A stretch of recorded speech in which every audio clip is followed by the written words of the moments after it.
right, it's morning huddle time. Good morning. No, I'm not saying it works. I wish you I'm just saying it Godspeed. happens. Godspeed with all of that. I think that's really, really nice. I'm not sure what kind of success you're going to have with that today, because the world, my friend, has changed.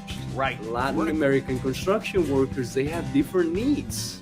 They have completely different needs. These awards have a huge criteria that you have to fill out, and they usually have a community service or community relations portion. Makes them, the most productive with a high performance value, and sometimes it's 11 o'clock at night. Yeah. Funny, isn't it? Yeah, not for me.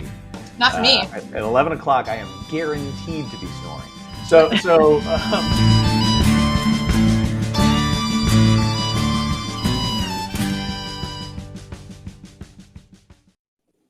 It's morning huddle time. Good morning. I'm Chad Prinky. I'm here with Miranda Nehrig and Meg Hughey, our two guests today. Miranda and Meg, thank you so much for joining. How are you two today? Excellent. Thank you, Chad. Doing great. Yeah. All right. Where are you two in the world? Where are you located? That's always one of my favorite questions to get rolling, and just and then the classic, how's the weather? Where are you, Miranda? So I am in Indianapolis, Indiana, and the weather currently is a bit gray and rainy. So I think that's the trend as we're entering November. Indy. So we're on you're Eastern time though, right? In Indy. Yes. Right, Although cool. Indiana does that weird thing where part of Indiana and in the region is on Central Time, as is a very small section of the Southern state. So I am on Eastern time, but depending on where you're at in the state, it can change a little bit. Learning new things every day. I didn't realize there was a little part of India. Is it the part right by Chicago that stays on Central Time? So yeah, Chicago that claimed region. it. Mm-hmm. It's on Central, and then the southern tip is just a little bit closer to the Illinois side of life, so they are also on Central Time. Right on. And Meg, where are you in the world? I am in Kalamazoo, Michigan, which is also on Eastern Time. No, I thought that was firmly in Central Time. No, I am Eastern Time, which is really weird. I am halfway between Detroit and Chicago, almost exactly. So that's kind of cool. It's really easy to take little weekend trips to either place. And it's also really rainy and gray here. So I turned my heat on today, which I was not excited to do, but here we are. Yeah, it's always that. It's like when you admit defeat and winter is showing up, and you're like, here we go. Yeah, I know. I fight it. I was in my brother's house this weekend. It was 61 degrees, and we were gritting our teeth we're not doing it. His wife came in and clicked on the heat, and he was like, all right, well, we lost. That's it. We have accepted the loss in this moment. Right. Yep, we're just not going to make it. Well, awesome. I see that Stacy has just joined. Stacy, I'm going to bring you on. Is that okay? Right here. There she is. Good morning, everyone. Good morning, Stacy. Morning. Stacy, any exciting stories about why you're a couple minutes behind today? No, not exciting. Just computer stuff. Boring stories where I'm angry and I'm behind. Yeah, I know the drill. Well, welcome. It's good to see you. Halloween. Oh my God. My kids brought home, I think everybody weighed their candy. It was 3 pounds of candy a child. It's too much candy. We're going to donate it to kids who need candy. I think that's the wrong thing. I think we should donate other things. I think from what I understand though, the school is collecting the candy and sending it to, I think, troops who don't get Halloween. Yeah. Well, right. Nice. Cause what are you going to do? They're already kind of in costume. No, I'm joking. That's not true. All right, good. Let's move. So today's topic, we're going to talk about human trafficking, which is something that I didn't think I'd be talking about in relation to the construction industry. If you'd asked me 2 years ago, I'd have said, huh? But over the past couple of years, I've been learning a lot and getting exposed to some really interesting studies, and actually had the opportunity to see Meg present in I think a webinar about a year ago, Meg, with the American Subcontractors Association of Metro Washington. Time makes no sense at this point, Chad. So it's true. Yeah, it's all just in the virtual world. Yes. But that really opened my eyes to some things. So human trafficking is a thing in the construction industry. It's not only a thing that we all know exists. And when we think about human trafficking, our minds don't naturally, I think, in the general population, if you will, our minds don't naturally go to construction, but it's there. And so what I want to do is invite Miranda and Meg to help us to understand what this is, what it looks like, what we can do about it in the day-to-day for our audience, which is made up of people who work in and who serve the construction industry. So Stacy, as always, make sure that we get that audience question factor rolled in so that we've got some good stuff to bring to Miranda and Meg here toward the end. But I am going to ask Miranda and Meg to start off by just describing what Freedom Network USA is all about. So whoever wants to take that. Absolutely. So Freedom Network USA is a national coalition that provides a space for service providers, legal entities, individuals to come together and have a space to share resources and to have an idea or a finger on the pulse of what's happening across the nation when it comes to services for survivors of both sex and labor trafficking. So that's the majority of the organization. And then we do have subsections within our organization. There's a housing team. There's a general training team. There's a team that focuses on membership. So they help organize all of the organizations and individuals who want to become a part of the coalition. And then there is our Survivor Reentry Project, which is what I coordinate. So I am a staff attorney with Freedom Network USA. And I not only represent my own clients here in the state of Indiana, but I also coordinate cases nationally for survivors who are seeking criminal record relief that is tied to their trafficking experience. Wow. Yeah, so some big stuff. Meg, is there anything you want to add in that little? No, you did such a great job. I'll tell you what my role is just Yeah, for please. some context. But so I'm a resource specialist at Freedom Network, which basically means that I help to create all of our webinars and trainings and deliver those trainings, and then also help to create a lot of the content that you see on our website. So we do have I'm really pleased with it. It's a free kind of website resource hub. So you can go to our website and there's like fact sheets, toolkits, case studies, things like that to just sort of help service professionals like learn more about human trafficking, learn how to work with survivors of human trafficking. So I help create a lot of those sort of behind the scenes materials as well. Awesome. So if I can restate what I think I understand just for confirmation or correction, it would be that you are a network of providers. That what Freedom Network USA is all about, kind of creating a network across the USA for survivors to tap into to various types of resources they may need. So you exist for the benefit of the survivors of human trafficking. Yeah. Exactly. Yep. Yeah. All right, cool. And it give us a little bit of a sense of like sort of size and scope. Are you in all states? Where are you? And what's the I don't know, the footprint look like today?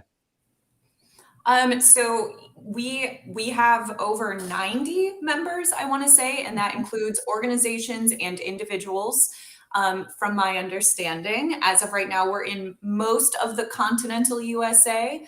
I can't speak to our territories or to Alaska and Hawaii, but on at least within the continental USA, we have someone present in about every state. Yeah. And I think I answered all of the questions, but was Yeah, there it's good. Great, we did it. Congratulations. There's that moment where you wonder, like, am I done? Yeah, it's like, did I touch on all of the questions? It was perfect. No changes. All right. So that's really good context for who you are and what you do.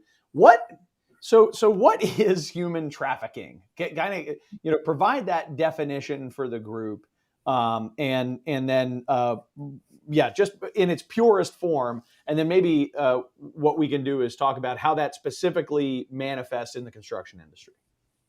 Yeah. So, Miranda, do you want to, since you're an attorney, talk about the legal definition, and then I can kind of talk a little bit more about how that manifests in the trafficking or in the construction industry, not the trafficking industry?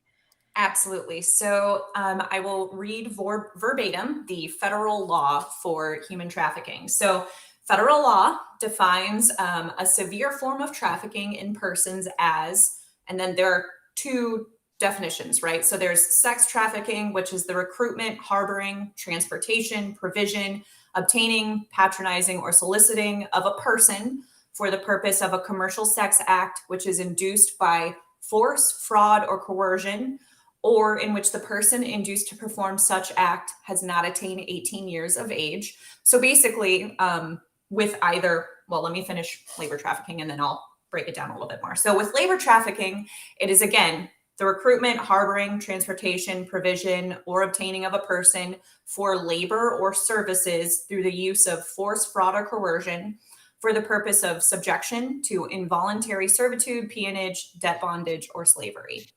So really the elements you need are the force, fraud, or coercion to get a benefit. Is the simplest breakdown. The person who is doing the trafficking has used illicit form in order to make another person serve them in some way, whether it be for labor, services, or a commercial sex act. Yep. Okay. And so, Meg, bring this home for our audience, which is, as I mentioned, you're right, all made up of pretty much just folks in and around the construction industry.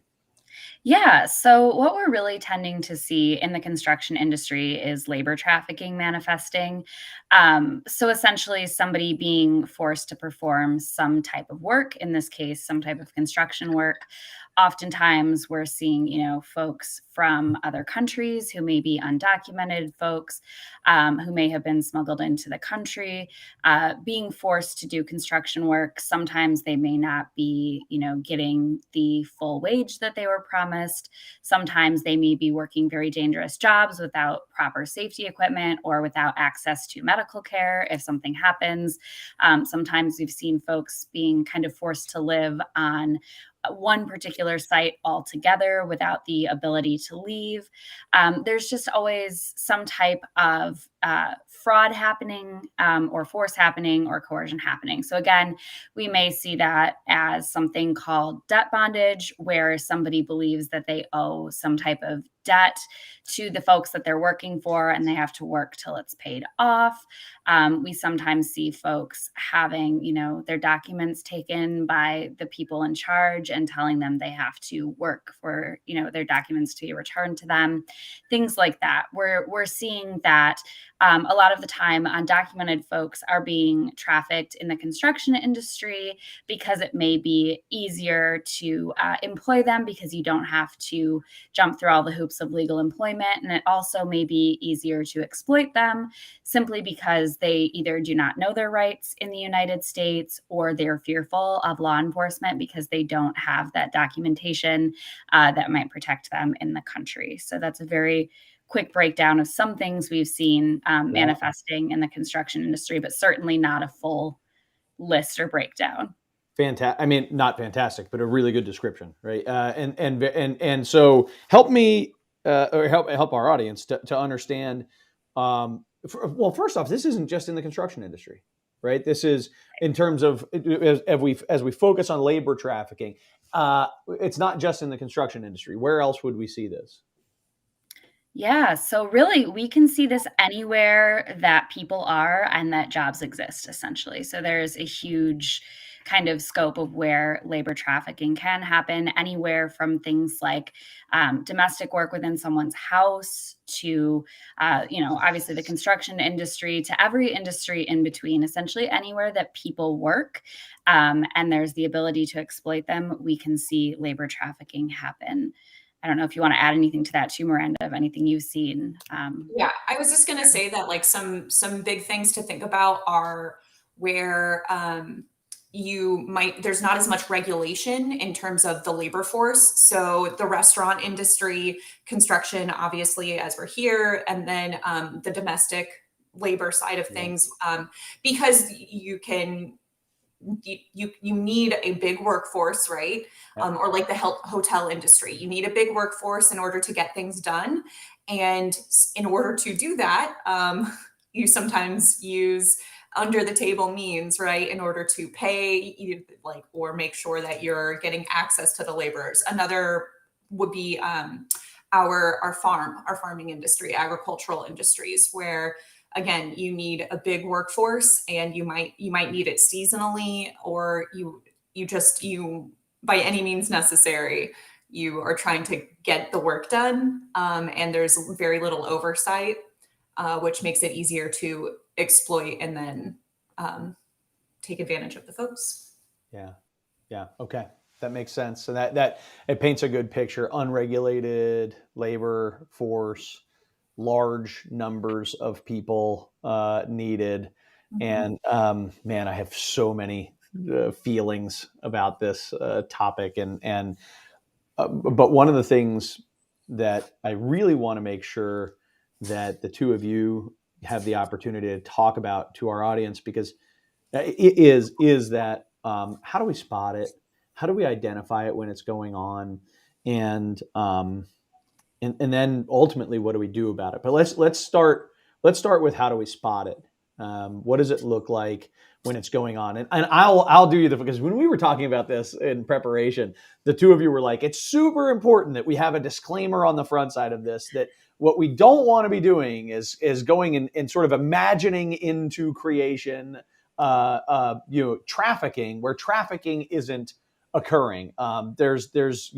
Trafficking is a very specific and narrow definition that we've gone through, and we don't want to go around sort of, as amateur detectives and go creating drama where it doesn't exist. So a lot of people may be voluntarily selecting into, lines of work, types of living circumstances and things like that just, it ain't our business what they're choosing to do. But there are people who need help.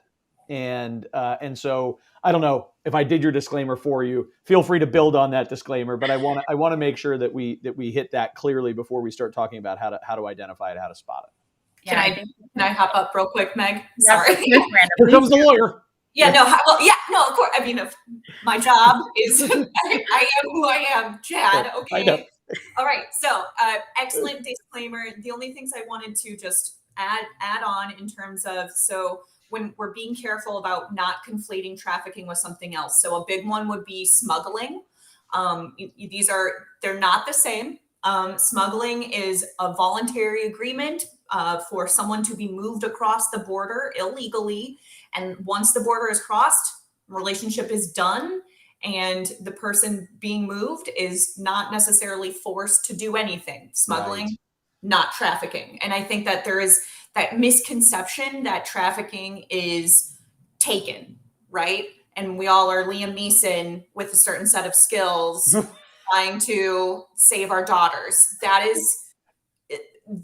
is not what we're talking about. Right. That is, very important. Also from a sex trafficking side of things, sex trafficking is not inherently a commercial sex act between two consenting adults, but under federal law, any person that is under 18 is automatically being trafficked because you can't consent to sex before the age of 18. Yeah, so, as it relates to sex trafficking, that makes a ton of sense. I could be like, I'm consenting, and they'd be like, you're 17, you can't. And the only reason I highlight that is because Freedom Network does do a lot of policy advocacy as well, and we believe in supporting adults who are making their own consenting choices. And so the conflation of sex work into trafficking automatically is not our game. So that's the only thing I wanted to put on. The disclaimer was wonderful. Excellent work. Meg, anything you want to say? No, I think that was all really, really great, Chad and Miranda. So how do we spot it? Yeah, so there's some things that we've kind of seen across the board happening in a lot of trafficking cases. Again, there's some things that may happen in some cases, some that may not happen in certain cases. We often will see things mimicking a lot of similar signs to things like sexual assault, domestic violence, child abuse as well. So there's many kind of interconnected crimes who all may have sort of similar red flags, for lack of a better term, that stick out. So, if you spot something like this, it may be worth looking into, even if it doesn't, manifest as trafficking.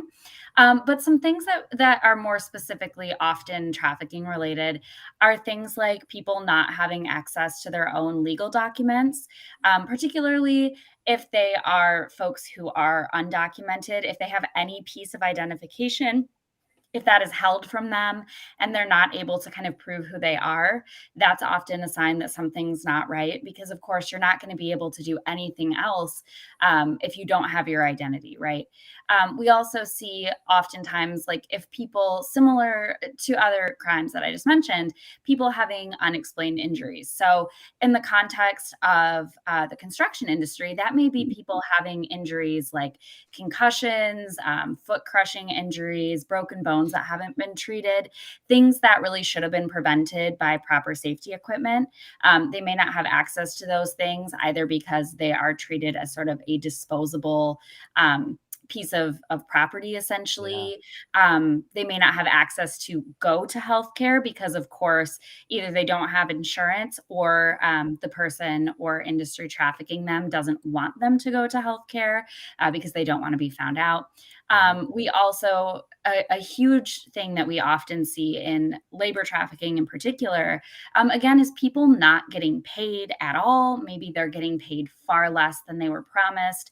Maybe they're expecting to do one job when they sign a contract or they agree to do a job, and it turns into something totally different from the scope of work that they had planned on doing. That's something that we also kind of classically see happening in labor trafficking.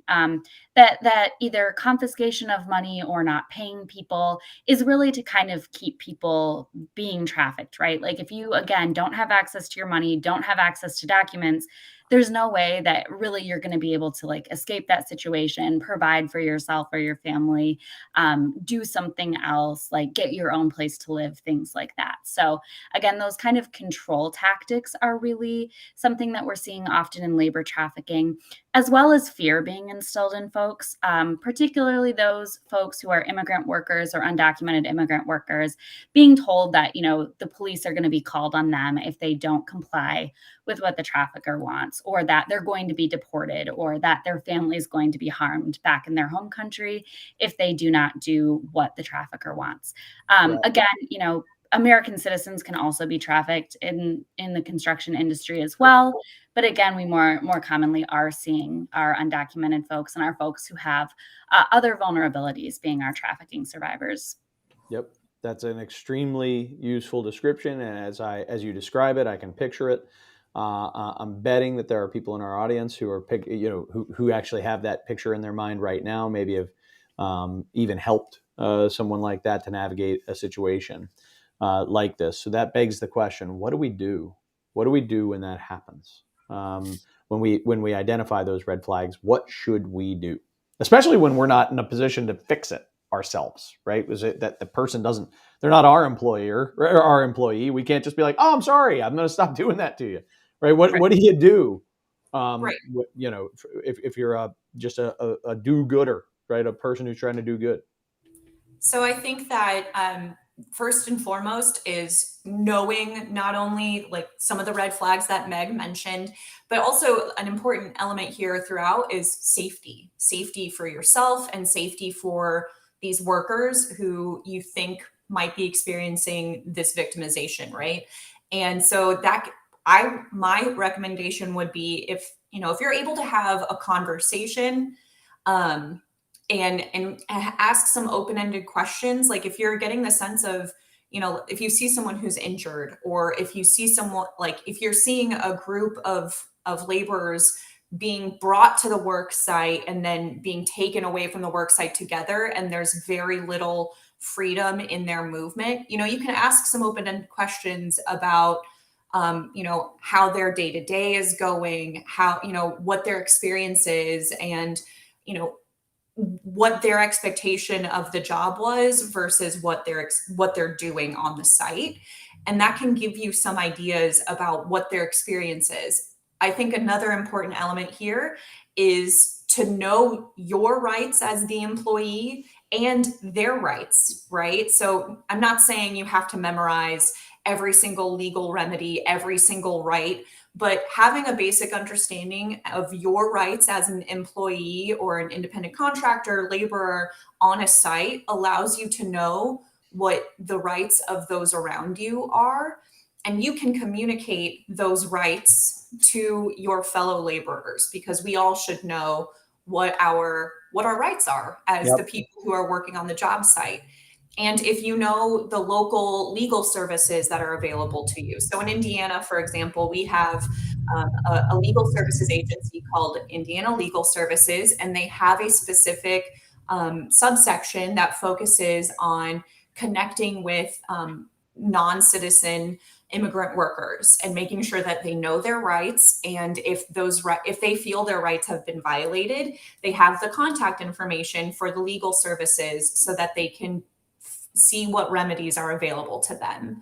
And so if you have an idea, or if you are seeing a group of folks who you think are being trafficked or exploited, you can provide that information to them in a safe manner and allow them to make those decisions for themselves. Because I'm sorry, I feel like I was just going to say, on a big commercial job site, right? Mm-hmm. There's opportunities here. So, you know, the general contractor can post posters. They can put up, you know, information, you know, and with numbers and resources and specific people, potentially even on the job site that you can go and talk to if this type of thing is happening. I could also see the general contractor being in a position to put on every 3 months, put on a 30-minute quick seminar on the job site where everybody who gets, you know, on the job site can go and sit there and you know, you might see some people's eyes in the audience saying, you know, this is me. I could use help. I've been in this situation. So I think these are some really tangible steps that we could be taking. And I think what I'm hearing both of you say is it's all about empowering these people. It's about empowering survivors with information and resources, but maybe stopping short of like overstepping and you know, taking control of the situation oneself. You know, we kind of have to provide people with the resources, but not, I don't know, pull them out of those situations, if that makes sense. And I'm just putting, it's a delicate situation because we're talking about humans with agency, and you know they have decisions about how they want to handle things, and even if they are being trafficked, they may not want you to handle. You may be putting them in danger. You know, you may not want to handle it. You know, drop in as Liam Neeson, so to speak, and start, you know, sorting things out. You know, that may be the wrong thing for their family. You know, the way I look at it as a community is that it's not inherently our duty to save. It is our duty to empower one another, and we empower each other with not only education but with that provision of available resources for folks to make informed decisions. Yeah, that's extremely it's helpful for me to bear in mind because I totally am like a fixer. And I would definitely overstep without that in mind. So that's very useful. Okay, Stacy, questions? Yeah, you're talking about all these resources, maybe like seminars, toolbox talks. Where can we find these resources? So, I'm sorry, Meg. You are the resource. I was going to say you are the resource expert. I was going to my first step would be, so obviously, you know, we're in different parts of the country. Knowing what legal services are available in the specific region and connecting with someone in that office to ask if they have these types of trainings, I think is a first step. Meg might know more. No, that's fine. And I think that's true. Like, depending on your area, it's also really helpful to connect with folks in your area who are doing the work, just so that it can be very specific to you. But we do also have on our website, freedomnetworkusa.org, we have a list of our members. So you can see kind of who across the country is a member of freedomnetworkusa.org. And that may be a really useful way to like come up with who is in your community that you can reach out to. Also, we do have a bunch of free trainings, fact sheets, toolkits, things like that right on our website, as well as direct contact to us and all of our colleagues who may be able to also like point you in the correct direction. We're also able to do kind of tailored trainings depending on your needs and on your wants and, you know, the specific things that you are seeing as well. So you can also feel free to reach out to us, and we can either provide those things for you or connect you to the folks who may be the best fit for you and what you're looking for. Great, thank you. And then I guess just a last question is, how do we prevent this from happening, you know, from the start? I know it's a tough one. It is a tough one. And Chad, in our discussion yesterday, that was, you know, one of the questions, right? Of how do we prevent and stop trafficking?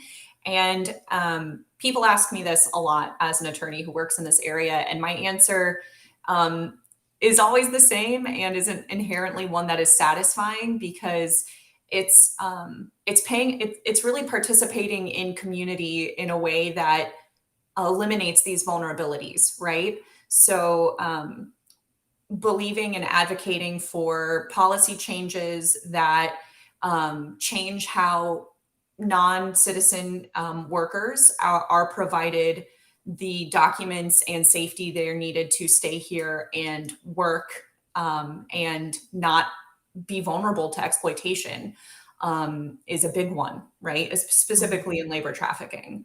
And the basic necessities of housing, food, and healthcare, those are the things that people need and are exploited the most for folks who are trafficked. And so I know it's the desire to perhaps volunteer and have that immediate gratification of connecting with someone who's experiencing this is like what we want. But really, it's addressing those vulnerabilities as a whole, as a system, that will eliminate the vulnerabilities that lead to trafficking on every level. Yeah. I think so. We are in, we have a black market for labor in this country. Absolutely. And it's born of a combination of supply and demand, where we have a need clearly for this labor force. And there's a desire of this labor force to leave their home countries and to come here to service that need. And unfortunately, we have an immigration system that is not workable when it comes to adequately meeting the demand and adequately meeting the needs and the desires of the people who are looking to leave their home countries and come here. And so anytime there is a black market, other crime will thrive. I see this all the time when I turn on for me, find me where crime is happening, and I will show you where other layers of crime are happening. And the fact is that if you are an employer that is already breaking the law by employing tons of illegal, undocumented people, right?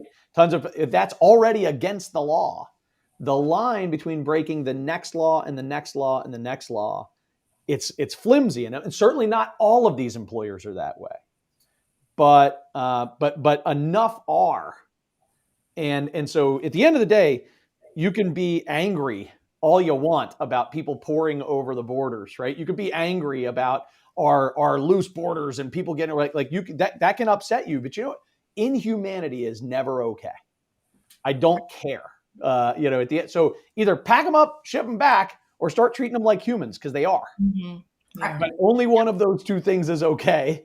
And I think if we packed them up and shipped them back, our entire economy would collapse, because we clearly have a desperate need for these people.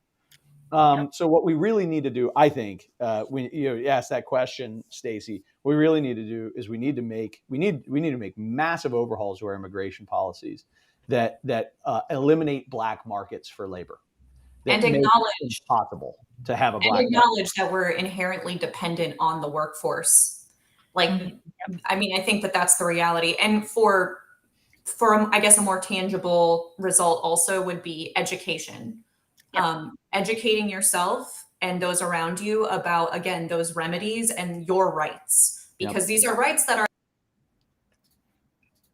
available to all of us as laborers, right? And so new to empower others. And like Chad's saying, it's just really acknowledging the basic humanity of everyone around you.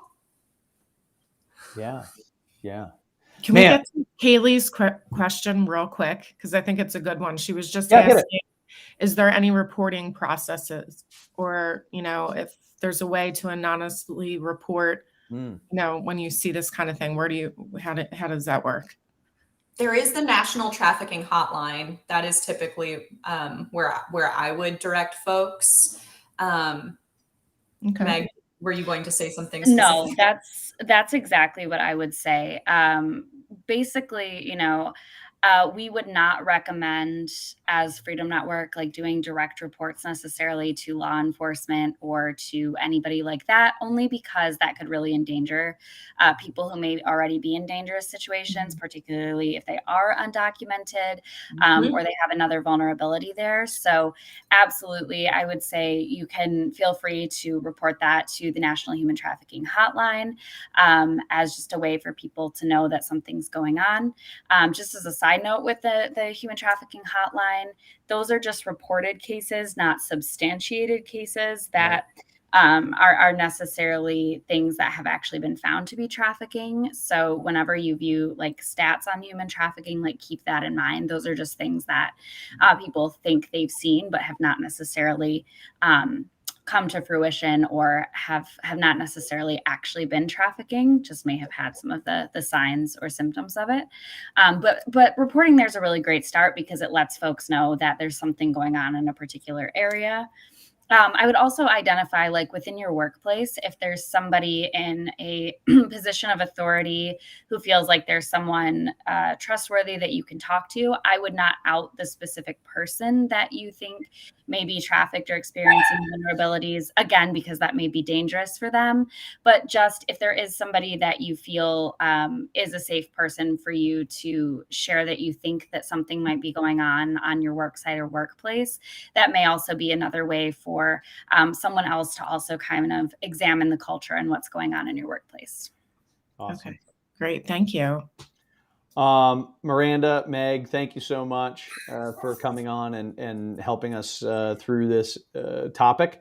I know this is, something that, as I started off saying, it's probably not front and center on people's minds in the construction industry on a daily basis, particularly our viewers, not really thinking about it on a daily basis. But hopefully, as you hit the job site this afternoon, later on this morning and this afternoon, you start to take a look around. You'll have a different set of eyes on, and you'll play a role in empowering people to help themselves out of these types of situations. So thank you both. Any parting words, Miranda, Meg? I mean, just thank you very much for the opportunity to be here and speak on this topic. I think it's really important. And, as I've said, I'll say it again, education is really key to most of this. And this is where we start, right? With this dialogue, with this conversation. So Thank you. I just want to echo that. Thank you so much for having us today. Thanks for giving us this opportunity to talk to folks. And I would say if anyone who's attended today learned something, share that with the people that you work with. Just like Miranda said, I think education is the way to shift perspectives and also kind of move the anti-trafficking movement itself along. So please share that information with folks. The best way for people to know that they have rights and to know that, something is wrong is to talk about it. So please feel free to share anything you learned today with those that you work with or those at home too. Hear, hear. Thank you. See you both. Appreciate it. Come back soon. Take care. Thank you. Bye. All right, Stacey, let's talk about next week. Man, that's such an interesting topic. I got to tell you, that one gets to me. There's something. So many of the people that are in the workforce were smuggled. So many of the people who are smuggled owe money to somebody. Yeah, we're really not talking a lot about that topic. Just the past year, it's been popping up. So, well, it's popping up because of the wage theft laws and how things are starting to finally impact the larger companies that are upstream that are responsible for hiring all the where it's really funneling from isn't the brand name general contractor, the brand name subcontractor that specialty contractor that where it's coming from is from the the shadow labor brokers that are basically feeding the fueling the workforce, but maybe not always doing so in a humane way. So. Not only from a wage theft standpoint, but from just the way you're treating people standpoint. Man, I don't know. It gets me. Sorry. This one bothers me. So what we're talking about next week, we've got Jerry McCaughey, who's coming on to talk about running an offsite construction company. So Jerry is he's been running offsite construction companies for decades and doing so mostly in Europe. Came over to the United States, I don't know, something like 20 years ago or 15 years ago, started his own business here, doing the same thing that's really become a norm over there. And what I love about it is that we're going to be talking about things that we have hit on before, like prefab and offsite and all that, but we're going to be talking about it really through the eyes and experience of somebody who does it all the time, and not just somebody who is an evangelist for it, but somebody who's like, this is how you have to be set up to do it. These are the things that you need. These are the things that you don't. These are the expenses that you're going to have. And this is how I've had success running my business. Jerry's going to be a really interesting conversation. So I look forward to that. Stacey, do we have a Steel Toe Communications marketing tip of the week? We don't have a marketing tip of the week, but I did want to make an announcement that I've had a lot of people recently reach out to me indicating they just needed help setting up or optimizing their LinkedIn profiles. So I will be hosting a seminar this spring, and I don't have the date yet, but I'm hoping March. So just if you're interested in that, or you need a one-on-one, just send me an email and I can, look over what you have and give you some advice on how to amp things up and, make sure you're more visible on LinkedIn. I love it. And yet another thing I may take you up on, Stacey. So it's just, I appreciate you. I really do. I think that's great. So as always, please email Stacey direct to be added to our weekly mailing list. You can obviously just direct message either one of us and we'll make that happen. But just know that if you send it to me, I'll be sending it to Stacey because she's the one who puts together our newsletter. Our newsletter comes out once a week. It's really specific. I think it's very useful. Every time I see it, I think, it's like anti-spam. It's very good. And so, thank you, Stacey, for keeping that running. And please do, folks, jump in on that. We have just the month of November until the end of this season. So that means we've got 4 episodes left. Each one is going to be a blast. Please join us through the end of November. But also, if you know anybody that should be talking to us in this forum and sharing what they're doing to create positive change in the building industry, please pass their information along for our next season. Stacey, anything else before we jump? No, have a great rest of your week, and I'll see you next Tuesday. See you next Tuesday. See Bye-bye. ya.